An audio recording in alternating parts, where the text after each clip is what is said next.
ایک بھائی نے ایک سوال کیا کہ اگر کسی عورت کے ہاں شادی کے بعد 6 مہینے کے بعد بچہ پیدا ہو جائے تو کیا وہ بچہ ثابت النسب ہوگا؟ کیا اس بچے کے کان میں آذان دینا جائز ہے؟ اس حوالے سے گزارش یہ ہے کہ بالکل اگر بچہ شادی کے پورے 6 مہینے بعد پیدا ہو جائے تو وہ ثابت النسب ہے اور اس کے کان میں آذان دینا کار ثواب ہے۔ لیکن اگر بچہ 6 مہینے سے پہلے پیدا ہو جائے، شادی ہو گئی اور ابھی 6 مہینے کی مدت پوری نہیں ہوئی کہ بچہ پیدا ہوا، یہ بچہ ثابت النسب نہیں ہوگا۔ ہاں، پھر بھی کان میں آذان دینے پہ اللہ کریم اجر دے گا، آخر وہ انسان ہے، اس کا اپنا قصور نہیں ہے۔ یاد رہے کہ ماں کے پیٹ میں بچہ کتنا وقت گزار سکتا ہے؟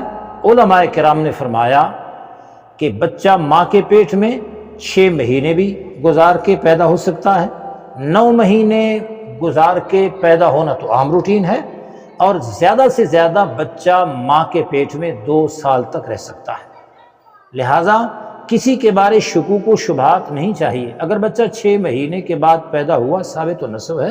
مسلمانوں کی عزت، عصمت، عفت کا احترام کرنا، ملحوظ خاطر رکھنا ہر مسلمان پر لازم ہے۔